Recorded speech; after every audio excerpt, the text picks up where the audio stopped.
devant nous pour la lecture de la parole de Dieu, mes frères et mes sœurs.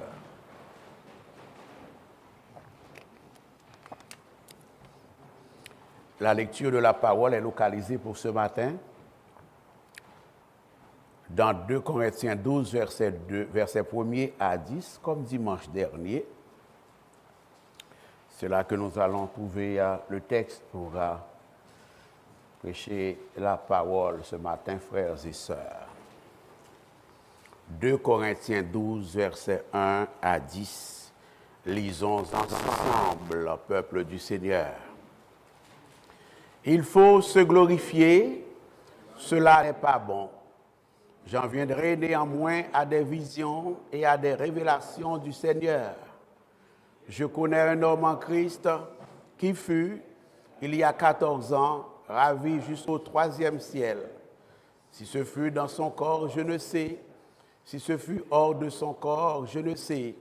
Dieu le sait.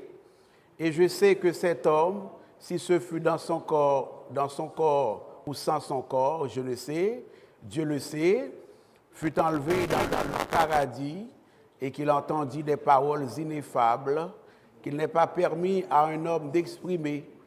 Je me glorifierai de tel homme, mais de moi-même, je ne me glorifierai pas, sinon de mes infirmités. Si je voulais me glorifier, je ne serais pas un insensé, car je dirais la vérité, mais je m'en abstiens, afin que personne n'ait à mon sujet une opinion supérieure à ce qu'il voit en moi ou à ce qu'il entend de moi, et pour que je ne sois pas enflé d'orgueil à cause de l'excellence de ces révélations, il m'a été mise une écharpe dans la chair, un ange de Satan pour me souffléter et m'empêcher de m'enorgueillir. 3 fois j'ai prié le Seigneur de l'éloigner de moi, et il m'a dit, ma grâce te suffit, car ma puissance s'accomplit dans la faiblesse. Je me glorifierai donc bien plus volontiers de mes faiblesses, afin que la puissance de Christ repose sur moi.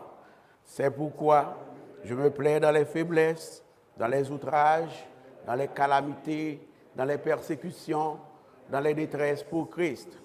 Car quand je suis faible, c'est alors que je suis fort. Dès le Seigneur bénir sa parole, frères et sœurs, veuillez vous rasseoir.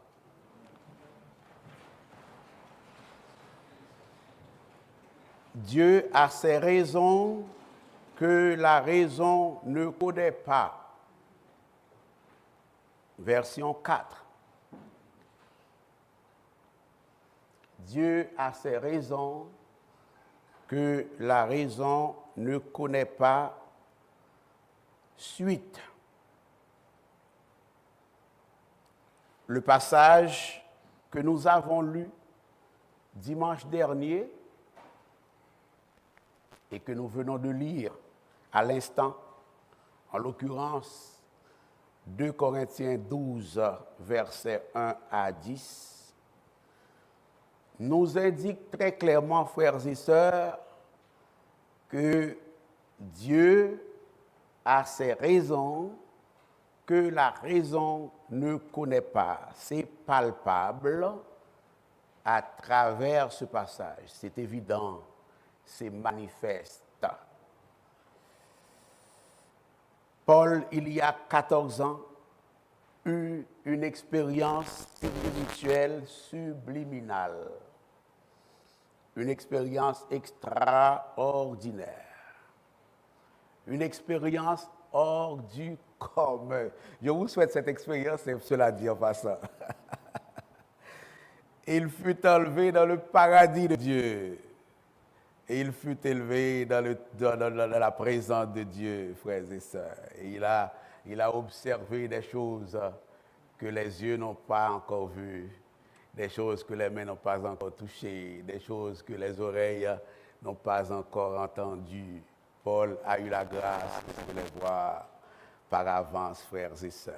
Et au verset 7, Saint Paul nous enseigne que pour qu'il ne soit pas enflé d'orgueil à cause de l'excellence de ses révélations, il lui a été mis une écharde dans la chair, pas n'importe laquelle. Un ange de Satan pour le souffleter et l'empêcher de s'enorgueillir, frères et sœurs. Et quand je vous avais introduit la toute première fois, dimanche dernier, à ce passage, à ce joyau de l'Écriture, à ce trésor, à ce bijou, j'attirais votre attention sur le fait que Dieu fait faire une expérience pénible à son serviteur. Dieu fait faire une expérience douloureuse, déchirante, troublante à son serviteur et une expérience qui est même une expérience humiliante, non pas parce qu'il n'aime pas son serviteur, son instrument, frères et sœurs, non pas parce qu'il aime nous voir souffrir, mais plutôt parce que Dieu, a une raison bien déterminée pour faire vivre à son serviteur cette expérience douloureuse après une expérience glorieuse dans le paradis de Dieu. Cette raison, ce but pour lequel Dieu a fait cela, c'est parce que, comme Paul le rapporte lui-même dans son reportage, c'est parce qu'il voulait préserver son serviteur de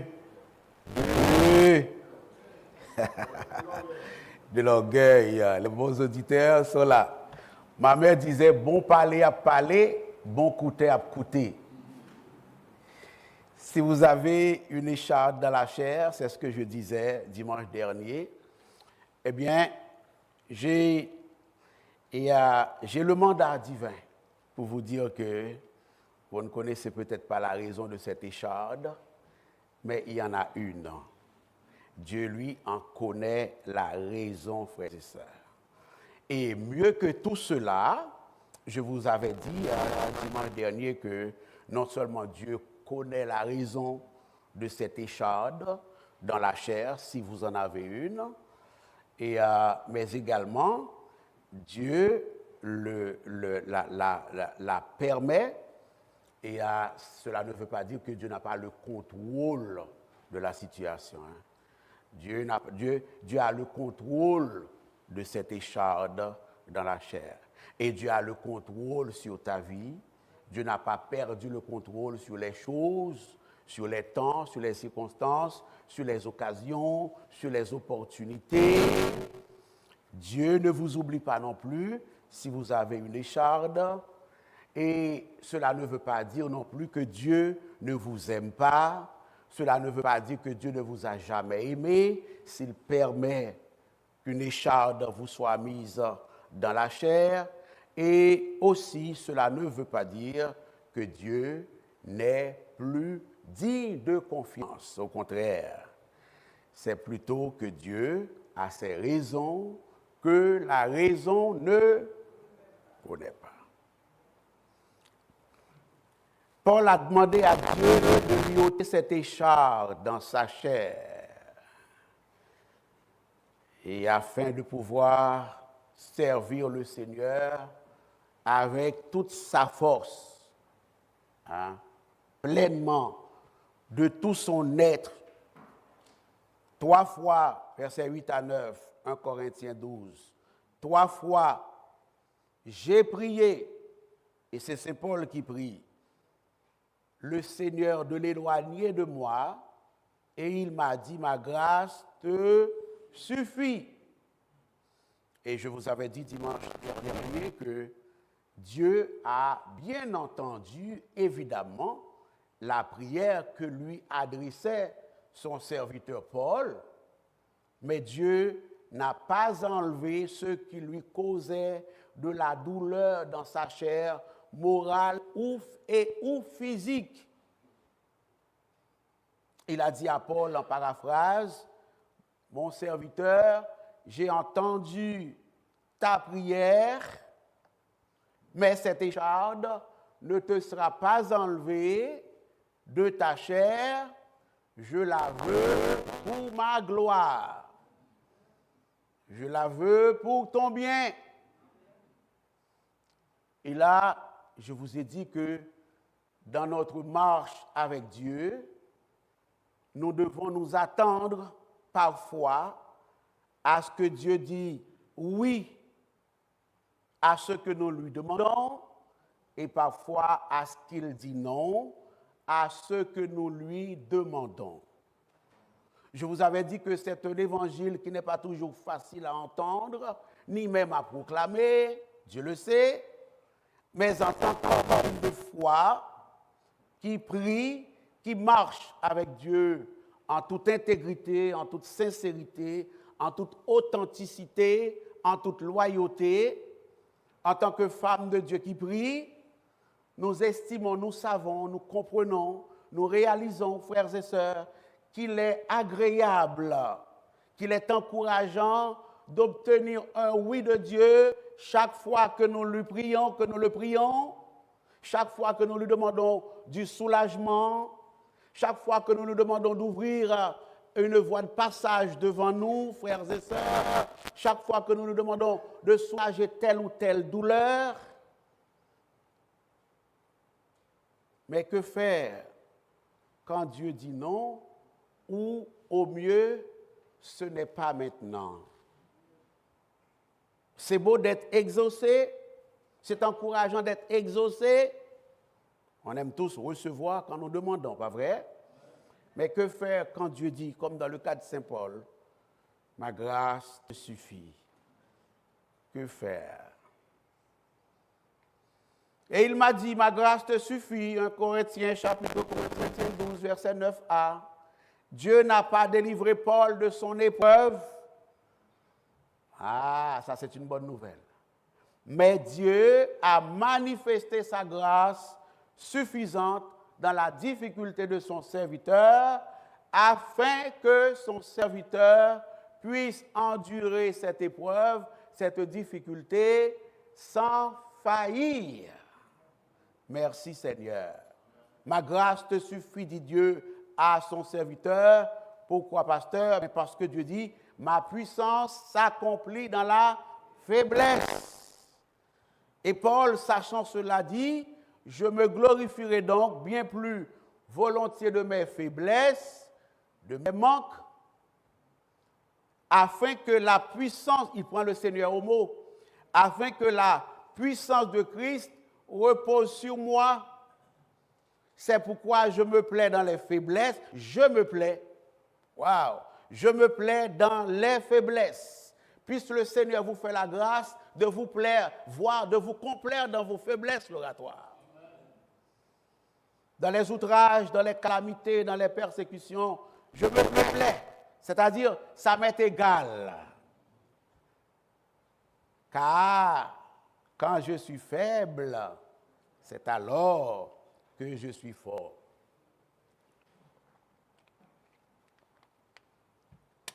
Dieu ne voulait pas seulement manifester sa grâce dans la vie de l'apôtre Paul par l'échade qu'il a permise dans sa chair, frères et sœurs. Dieu voulait manifester sa grâce, certes, mais également il voulait manifester sa puissance dans la vie de son serviteur. Dieu voulait que son serviteur soit humble, mais pas que. Dieu voulait également qu'il soit fort dans l'adversité. Gloire à notre Dieu. Étant donné que la puissance de Christ s'accomplit dans la faiblesse, il a fallu, comme Joseph, que le feu de l'affliction consume l'orgueil et l'autosuffisance de Paul pour mieux accroître sa dépendance à l'égard de Dieu, frères et sœurs. Paul a perdu toute capacité humaine, personnelle, à régler la situation qui le rendait inconfortable dans la vie, frères et sœurs. Et alors, à la faveur de cette faiblesse, à la faveur de cette incapacité, Paul a compris qu'il lui fallait davantage faire confiance, une confiance totale et absolue à la sagesse, au pouvoir, à la puissance et à l'autorité de Dieu, comme Dieu voulait que ça soit, frères et sœurs. Voilà pourquoi je vous dis, Dieu a ses raisons que la raison ne connaît pas. Parfois, vous et moi, nous nous tournons vers Dieu quand nous n'avons plus aucune réponse. Mais Dieu le sait. Parfois, il fait en sorte que nous n'ayons pas de réponse. C'est de ça qu'il est question ce matin. Parfois, nous nous tournons vers Dieu quand nous n'avons plus aucune assurance quant au visible. Mais c'est la raison pour laquelle parfois Dieu fait en sorte que tout ce qui pouvait nous assurer autour de nous s'effondre pour que nous puissions dépendre de lui. Dieu permet des situations difficiles pour nous enlever toute prétention de suffisance, voire d'autosuffisance. C'est ainsi que même si la situation de Paul n'a pas changé, Paul affirme, je me glorifierai donc bien plus volontiers de mes faiblesses, afin que la puissance de Christ repose sur moi, s'accomplisse dans ma faiblesse.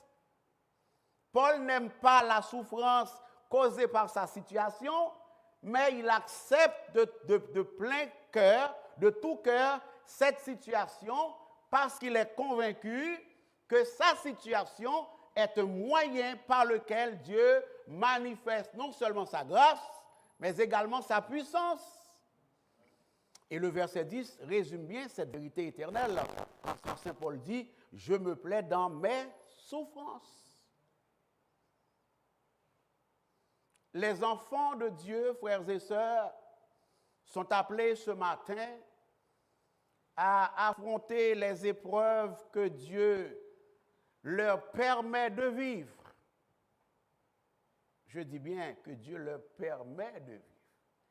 Il y a ce qu'on appelle la volonté directe de Dieu et la volonté indirecte de Dieu. Et parfois, Dieu décrète quelque chose, Dieu ordonne quelque chose, parfois Dieu permet quelque chose. On est là? Quand il en est ainsi, on parle de la volonté directe de Dieu. Quand Dieu dit, je veux ça, fais ça. Mais parfois, quand il permet cela, dans le cas de Job, dans le cas de Joseph, c'était sa volonté indirecte qui était à l'œuvre. Ça va l'Église? Les théologiens parlent aussi de la volonté positive de Dieu ou de la volonté négative de Dieu. Par rapport au bien, Dieu manifeste sa volonté directe. Sa volonté est positive. Par rapport au mal, il manifeste sa volonté indirecte ou sa volonté négative. En ce sens qu'il peut empêcher le mal, il peut accorder la grâce pour que le mal soit évité, il ne le fait pas pour sa gloire. Est-ce qu'on est là?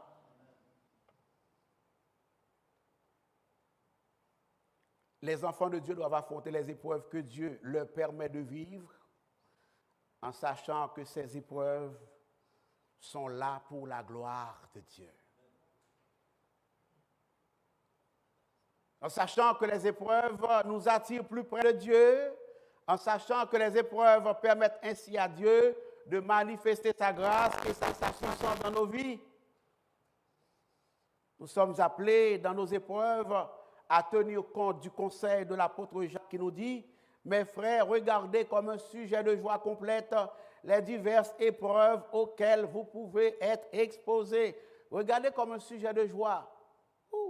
C'est un genre de « je me plais dans mes épreuves, je me plais dans mes faiblesses, je me plais dans mes afflictions ». C'est ça, regardez comme un sujet de joie. Ce n'est pas qu'on est manfoubin, ce n'est pas qu'on est des stoïques, comme quoi le mal ne nous fait rien. Non, le Christ a pleuré. Mais alors, ce que cela veut dire, c'est de les voir à travers ces épreuves que Dieu est à l'œuvre, que Dieu a une raison que la raison ne connaît pas. Voilà un sujet de joie. Voilà, regardez comme un sujet de joie. Sachant que l'épreuve de votre foi produit la patience. Mais il faut que la patience accomplisse parfaitement son œuvre, afin que vous soyez parfaits et accomplis sans faillir en rien. Dieu a ses raisons que la raison ne connaît pas. L'oratoire, peuple du Seigneur, chers amis internautes. J'espère que vous n'êtes pas fatigués avec cette thématique. Parfois, le chemin utilisé par Dieu peut sembler sombre et difficile. Parfois, le chemin utilisé par Dieu peut sembler pénible, mais c'est un chemin qui va produire, ce que j'avais dit la fois passée, un poids éternel de gloire. C'est un chemin qui va produire une œuvre de gloire. C'est un chemin qui va conduire à la gloire, frères et sœurs. Je ne sais pas si vous connaissez cette femme de Dieu, aguerrie à la foi. du nom de Corrie ten Boom. Corrie, c'est une écrivaine, une femme de Dieu compétente, une écrivaine néerlandaise, une évangélique, rompue au ministère, et particulièrement au ministère de la mission, de l'évangélisation. Pendant la guerre froide, Corrie était affectée en Russie soviétique. Et Corrie raconte dans ses livres de voyage, de ministère, elle raconte l'histoire d'une vieille femme, on dirait d'une vieille femme, quand on dit mais. Et une femme qu'elle a rencontrée en Russie pendant qu'elle faisait l'œuvre du Seigneur là-bas. Et lorsque les chrétiens, pas seulement en Russie, mais un peu partout dans les pays de l'Est, dans les États de l'Est, dans les nations de l'Est, et quand ces chrétiens étaient persécutés en Russie, durant la guerre froide, Corrie ten Boom était là. Elle faisait l'œuvre du Seigneur.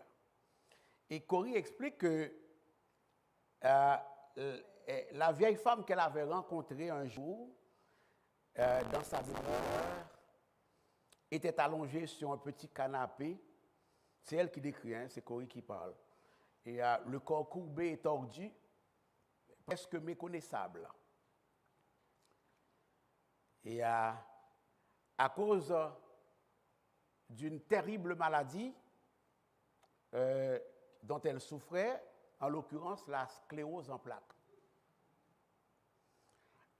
Corrie raconte que le mari de cette vieille femme-là, cette vieille femme de Dieu, passait tout son temps à s'occuper d'elle, un peu comme aujourd'hui, un proche aidant.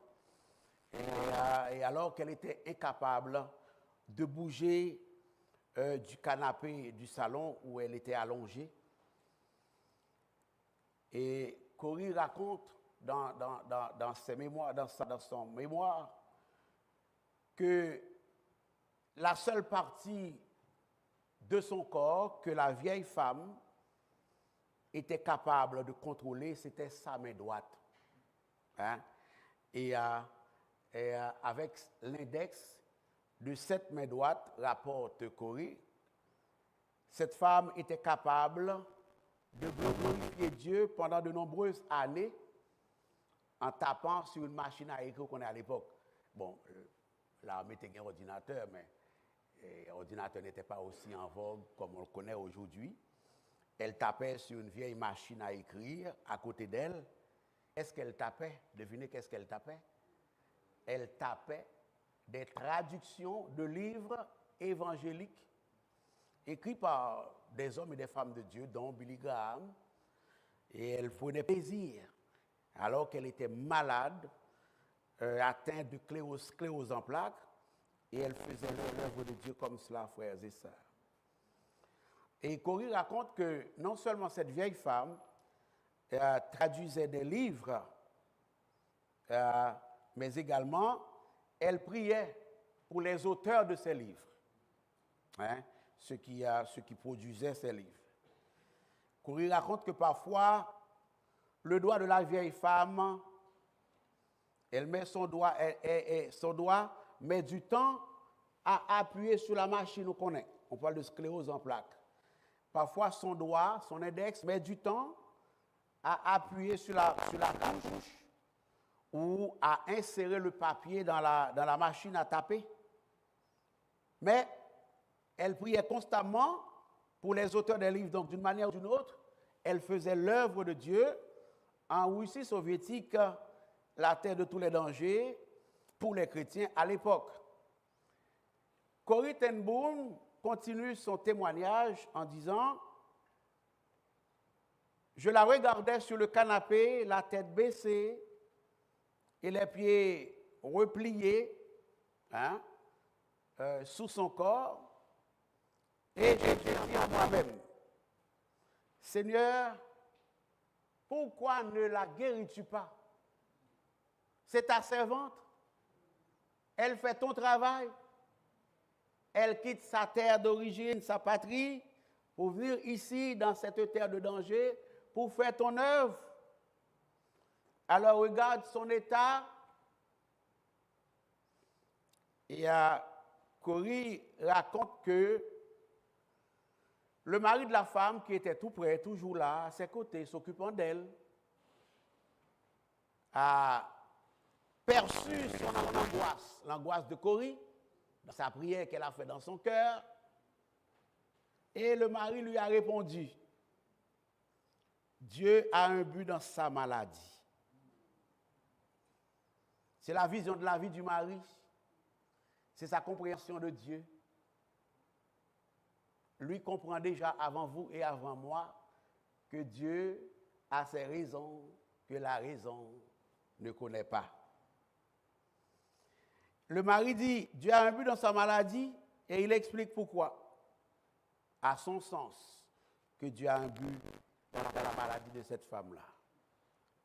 Il dit, tous les autres chrétiens de la ville sont surveillés par la police secrète. À l'époque, c'était le SSS. Oubliez, côté monsieur sans social. On commence à oublier mes théories là. La police secrète, en tout cas. C'est ça. Mais, comme elle est malade depuis si longtemps, personne ne la surveille. C'est le mari qui parle. Il nous laisse tranquilles et elle est la seule personne de la ville, de toute la ville, à pouvoir taper discrètement à la machine de la littérature chrétienne sans être repérée par la police. Qui aurait cru, peuple du Seigneur, qu'une sclérose en plaques pouvait être permise par Dieu pour sa gloire?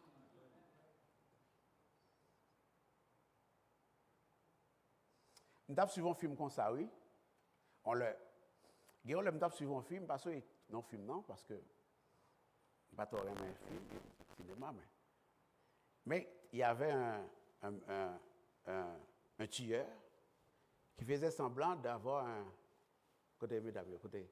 bandage dans la main. Il fait un bandage dans la main et puis il est côté dans un lieu public, la vue des gens à tête et puis tout bandage là, puis revolver là comme ça.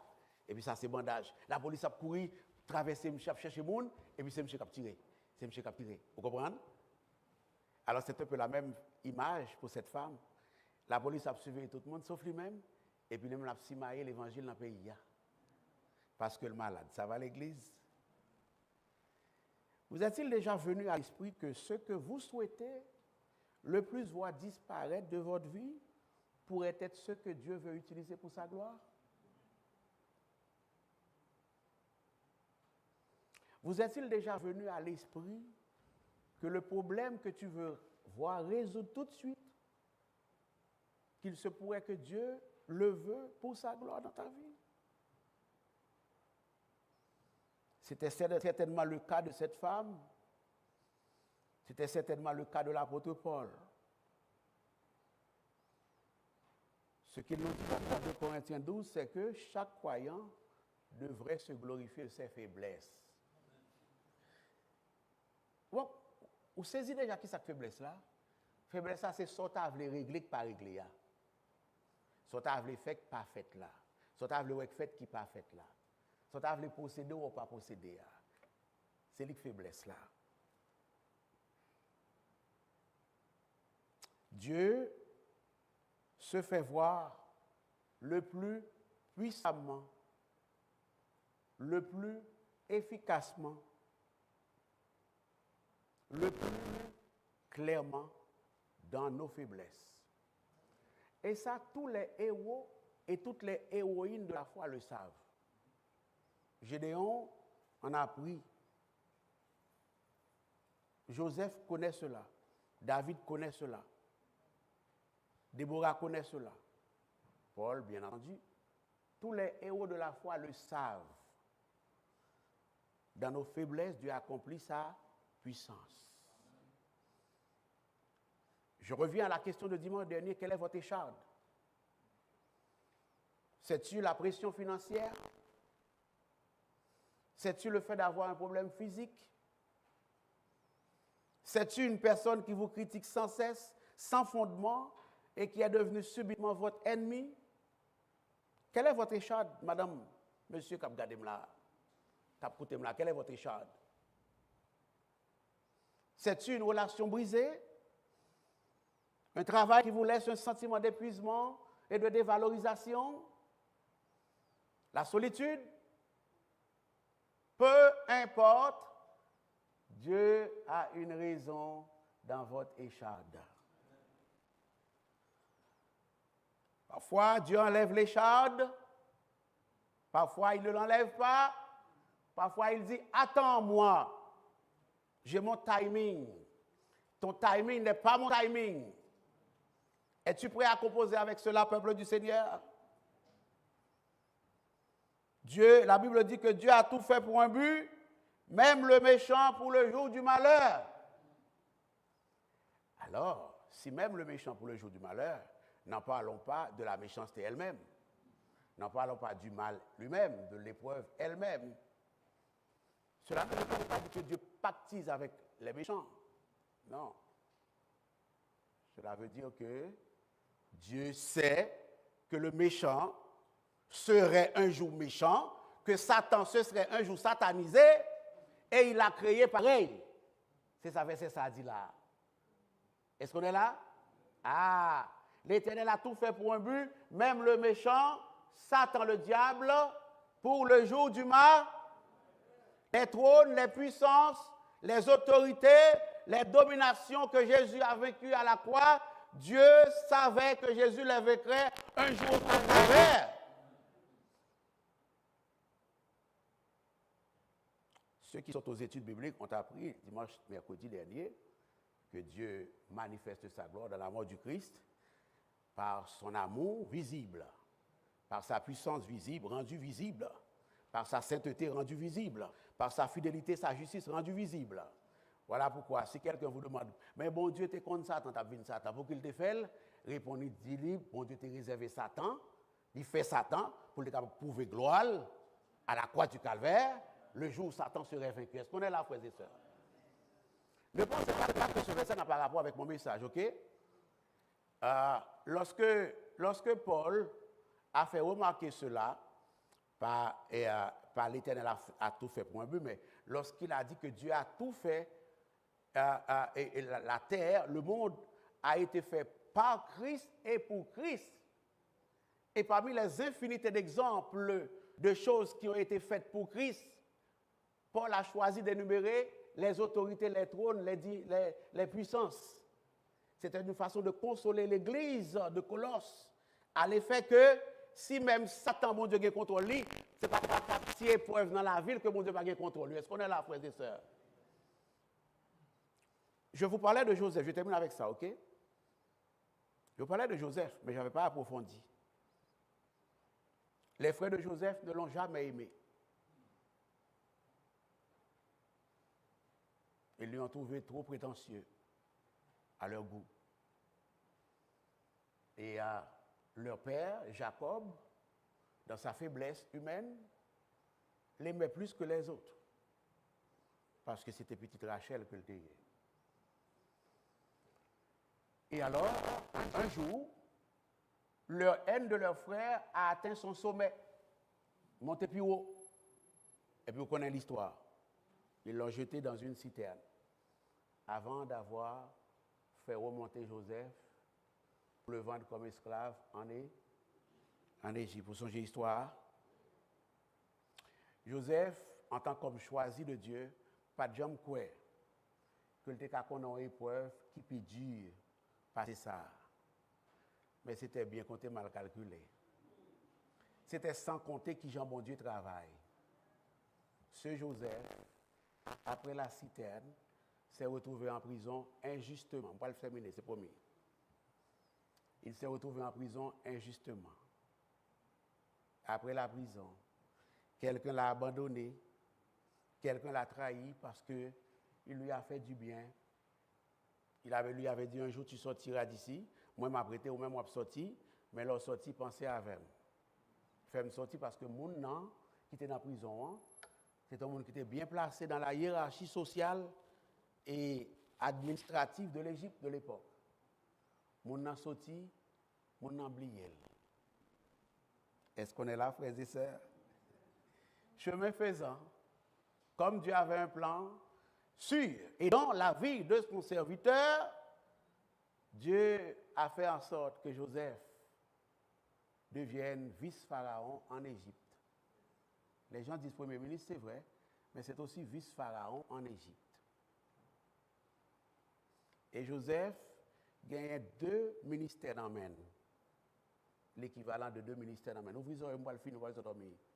Nous allons fâcher avec. Nous visons, nous allons fâcher avec, nous allons finir. Est-ce qu'on est là? Et Joseph a un double portefeuille dans la main, ministériel.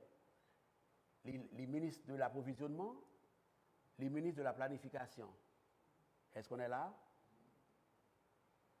Bon, qu'on y a là. Une famine mondiale s'est abattue sur l'Égypte, côté Joseph, vice-pharaon. Et puis, tout le monde, c'est là qu'ils viennent acheter, vivre, manger, nourriture. C'est là qu'ils viennent s'approvisionner en vivres, en blé. Il se trouve que les frères de Joseph sont venus eux aussi s'approvisionner en Égypte, en vivres, en blé, pour contrer la famine. Ils ont oublié Joseph. Mais Joseph les a reconnus, lui. Et puis, voilà, les gens qui ont fait méchanceté, les gens qui ont fait mal. On est à seulement 22 ans plus tard, ils l'ont oublié, leurs frères. Mais, il y a qui dit, bah, il faut oublier, soyez, bah, portez ma soyez. Bah, il faut oublier, mais portez Maxon. Il faut faire attention.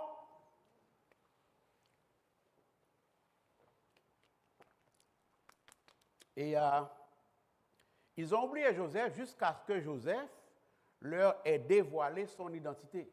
Parce que Joseph a tout fait pour qu'ils ne réalisent pas que c'était lui.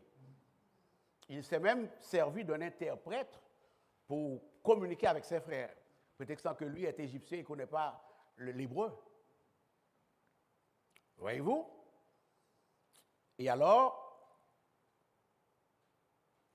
ayant reconnu Joseph seulement quand il s'est dévoilé ou qu'il a dévoilé son identité en disant « Je suis Joseph » lors de banquet avec ses frères. « Je suis Joseph ». Ah, tout n'est paniqué. Tout n'est paniqué. Tout n'est troublé, tout n'est craintif. Et Joseph, voyant cela, entreprend de les rassurer. Ils avaient besoin d'être rassurés. S'il te plaît, de grâce, on fait ça déjà. Les gens qui font mal tombent en bas, fais grâce. Amen.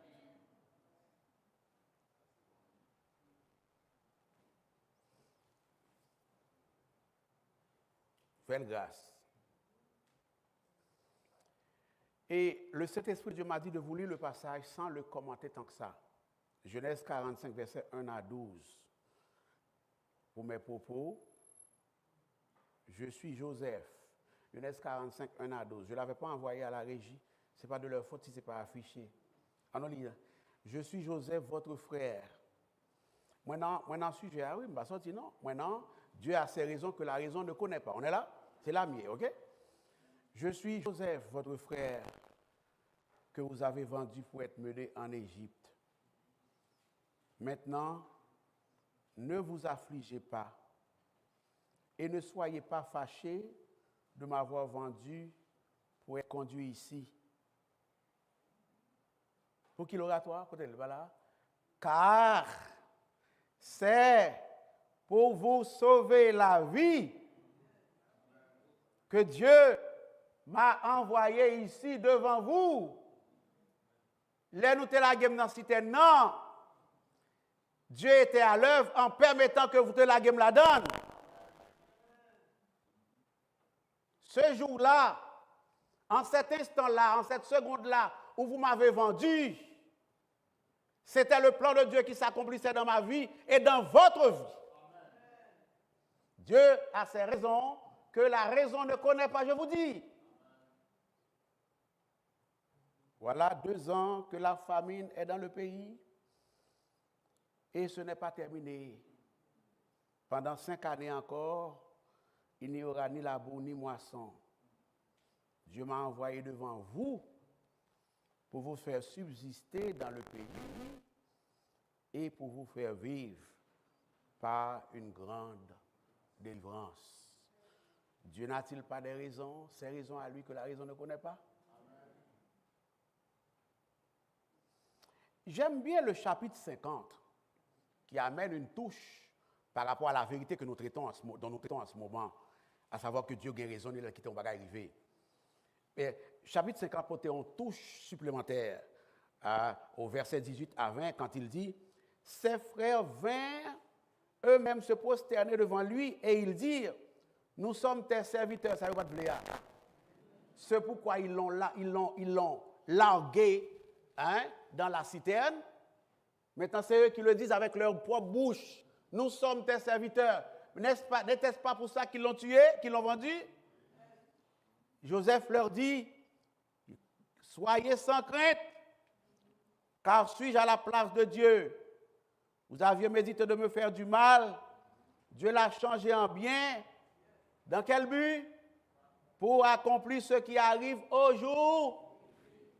Qu'est-ce qui arrive aujourd'hui? C'est mis en opposition. Qu'est-ce qui arrive aujourd'hui? Pour sauver la vie à un peuple non. Wow. Les terribles souffrances que Joseph a endurées aux mains de ses frères en Égypte par la suite, avant son élévation, ont été utilisées par Dieu pour sauver la famille de Joseph de la destruction, de l'extinction en raison de la famine. Dieu a ses raisons que la raison ne connaît pas. Telle situation paraît comme un malheur, comme le pire malheur pour un homme de Dieu, pour une famille de Dieu, pour une femme de Dieu, pour un pasteur, pour un fidèle, frères et sœurs. Telle situation paraît comme un désastre pour nous, mais cette situation est là pour faire éclater la gloire de Dieu, frères et sœurs. Mais, au-delà de la famille, de la petite famille, de la simple famille de Jacob, c'est le salut de l'humanité tout entière qui était la raison pour laquelle Dieu a envoyé Joseph dans la citerne. Ce n'est pas juste pour famille biologique à Joseph ou Jacob, c'est pour la famille du Christ, l'Église, que Dieu a permis que Joseph attrape cette écharde dans sa chair. Est-ce qu'on est là, frères et sœurs?